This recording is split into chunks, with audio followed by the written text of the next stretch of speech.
Hello everyone, so hi, this is Saurabh Raina. इस video में हम क्लास 12 बायोलॉजी के सारे साइंटिस्ट की बात करेंगे। साइंटिस्ट के कंट्रीब्यूशन और उनके एक्सपेरिमेंट की भी हम बात करेंगे और मैंने सारा एनसीईआरटी कवर किया है। सबसे पहला साइंटिस्ट है ग्रेगर मेंडल। इसे हम फादर ऑफ जेनेटिक्स भी कहते हैं। इन्होंने हाइब्रिडाइजेशन एक्सपेरिमेंट किया था गार्डन पी पे 1856 से 1863 में और इन्होंने लॉस ऑफ इनहेरिटेंस दिए थे। सेकेंड नंबर पे तीन साइंटिस्ट हैं, डेवरिस, कॉरेंस एंड वॉन शर्माक।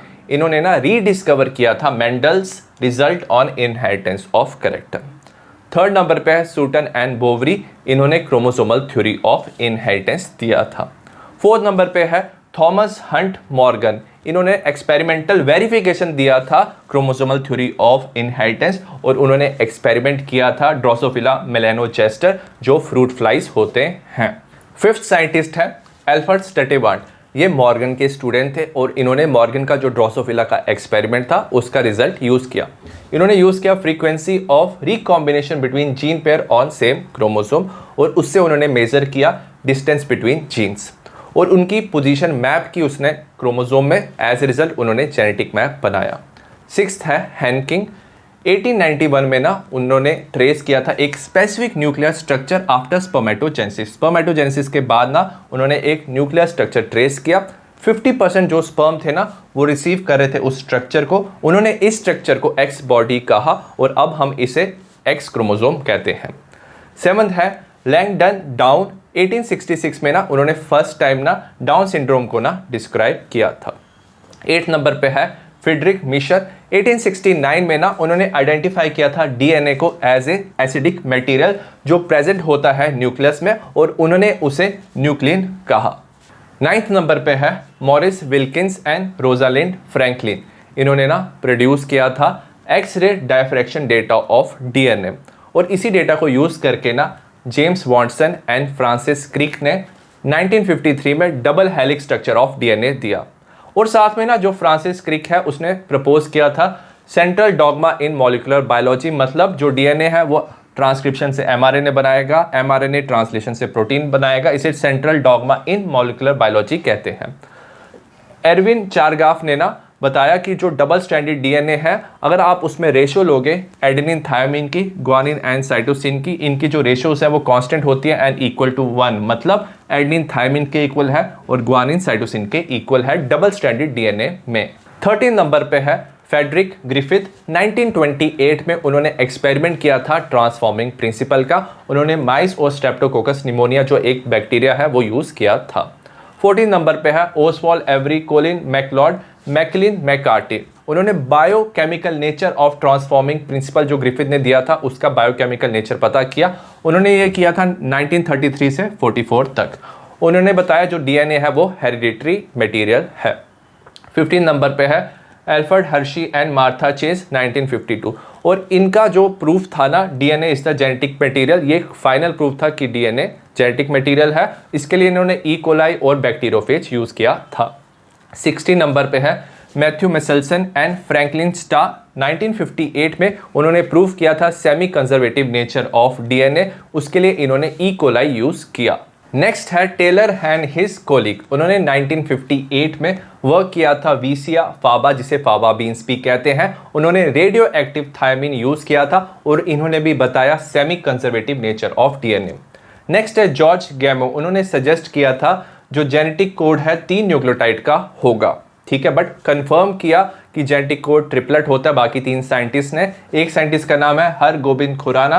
उन्होंने सिंथेसाइज किया था RNA molecule with well defined combination of bases, homopolymer and copolymer उन्होंने बनाया था। वेरास मार्शल नीरनबर्ग ने cell free synthesis of protein किया था। नेक्स्ट है सेवरो ओकाओ। उन्होंने एंजाइम यूज किया था पॉलीन्यूक्लियोटाइड फॉस्फोराइलेज और उन्होंने पॉलीमराइज किया था आरएनए इन टेम्पलेट इंडिपेंडेंट मैनर, तो सेल के बिना उन्होंने आरएनए की पॉलीमराइजेशन किया था। नेक्स्ट है Francis Jacob and J Monod. इन्होंने लैक ऑपरॉन दिया था। नेक्स्ट है फ्रेडरिक सेंगर। इन्होंने डीएनए की सीक्वेंसिंग की थी। इन्होंने डिटरमाइन किया था method for determination of amino acid, तो अमीनो एसिड की सीक्वेंस पता की थी इन्होंने प्रोटीन में। नेक्स्ट है एलेक्स जेफरी। इन्होंने डेवलप किया था टेक्निक ऑफ डीएनए फिंगरप्रिंटिंग, तो डीएनए फिंगरप्रिंटिंग एलेक्स जेफरी ने दिया था। नेक्स्ट है एसएल मिलर। इन्होंने 1953 में एक्सपेरिमेंट किया था उन्होंने कंडीशन क्रिएट किया था सिमिलर टू प्रिमिटिव अर्थ और इन्होंने अमीनो एसिड बनाया था और इन्होंने प्रूव किया था केमिकल एवोल्यूशन की थ्योरी को। नेक्स्ट है लुइस पास्चर। लुइस पास्चर ने ना स्टेरिलाइजेशन फ्लास्क वाला एक्सपेरिमेंट किया था और उन्होंने बताया जो लाइफ है it comes from pre existing life. Next है ओपेरिन एंड हेल्डेन। इन्होंने प्रपोज किया था फर्स्ट फॉर्म ऑफ जो लाइफ आया है would have come from non living organic molecule. Non living organic molecule से फर्स्ट फॉर्म ऑफ लाइफ आया, जैसे आरएनए एंड प्रोटीन। तो इन्होंने बोला कि पहले केमिकल एवोल्यूशन हुआ, उसी के बाद लाइफ का फॉर्म आया।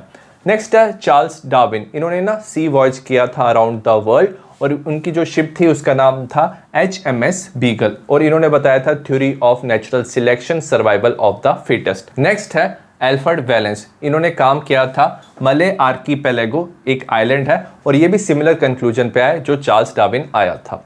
नेक्स्ट अर्नेस्ट हैकल ने ना एम्ब्रियोलॉजिकल सपोर्ट दिया था फॉर एवोल्यूशन। इन्होंने बोला जो वर्टिब्रेट्स है ना उनकी एम्ब्रियोनिक स्टेज में वो क्या दिखते हैं, सिमिलर लगते हैं, but they are absent in adult. Adult में वो डिफरेंट दिखते हैं बट एम्ब्रियोनिकल स्टेज में वर्टिब्रेट्स आर कॉमन। नेक्स्ट है कार्ल अर्न्स्ट वॉन बेयर। इन्होंने बताया जो एम्ब्रियो है किसी भी एडल्ट का that never pass through adult stage of other animal.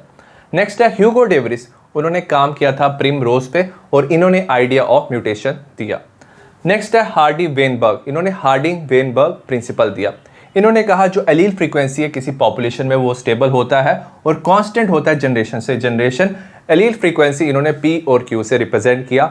P + Q 1 होता है and P² + 2PQ + Q² = 1। Next है अलेक्जेंडर फ्लेमिंग। इन्होंने डिस्कवर किया था पेनिसिलिन और ये डिस्कवर किया था उसने माउल्ड से पेनिसिलियम नोटेटम। बट जो पेनिसिलिन है ना उसका फुल पोटेंशियल के लिए काम किया था अर्नेस्ट चेन एंड फ्लोरी ने। नेक्स्ट है Stanley Cohen and Herbert Boyer. उन्होंने 1972 में कंस्ट्रक्ट किया था फर्स्ट रिकॉम्बिनेंट डीएनए। नेक्स्ट है इलाई लिली। ये एक अमेरिकन कंपनी है। 1983 में इन्होंने प्रोडक्शन किया था इंसुलिन का रिकॉम्बिनेंट डीएनए टेक्नोलॉजी से। जो गॉस था ना उसने दिया था गॉस कॉम्पिटिटिव एक्सक्लूजन प्रिंसिपल। उसने कहा कि अगर दो क्लोजली रिलेटेड स्पीशीज जो है वो अगर एक ही रिसोर्स पे डिपेंड करते हैं तो वो हमेशा को एग्जिस्ट नहीं कर सकते। एक जो सुपीरियर स्पीशीज है वो सर्वाइव करेगी, इंफीरियर जो है वो एलिमिनेट हो जाएगी। वेयरएज मैक आर्थर ने बोला कि जो स्पीशीज है जो क्लोजली रिलेटेड है वो को एक्सिस्टेंस शो कर सकती है। कॉलन ने वर्क किया था competitive release in field experiment with barnacle. Robert मे ने ना ग्लोबल स्पीशीज डाइवर्सिटी 7 मिलियन बताया था। नेक्स्ट है एडवर्ड विल्सन। इन्होंने पॉपुलराइज किया था term which is biodiversity. Alexander von Humboldt ने एरिया स्पीशीज रिलेशनशिप बताया। जैसे जैसे आप एरिया एक्सप्लोर करोगे जो स्पीशीज की रिचनेस है वो इंक्रीज होगी और उसके बाद वो कांस्टेंट हो जाएगा। डेविड टिलमैन ने एक्सपेरिमेंट किया था। उन्होंने बताया अगर आप डाइवर्सिटी को इंक्रीज करो ना वो कंट्रीब्यूट करता है हायर प्रोडक्टिविटी को। नेक्स्ट है पॉल एलरिक ने रिवेट पॉपर हाइपोथेसिस दिया था। इन्होंने बोला जो इकोसिस्टम है वो एज ए एयरप्लेन है और जो उसकी स्पीशीज हैं डिफरेंट डाइवर्सिटी है वो एज ए रिवेट है। अगर आप रिवेट को रिमूव करोगे तो एयरप्लेन क्या हो जाएगा, over a period of time वो वीक हो जाएगा। तो वैसे ही इकोसिस्टम भी वीक हो जाता है अगर आप वहां से स्पीशीज को रिमूव कर तो। आई होप आपके लिए ये वीडियो यूजफुल रहा हो। बायो के बाकी वीडियोस भी आप देख सकते हो, डिस्क्रिप्शन में लिंक मिल जाएगा। See you in the next video, bye.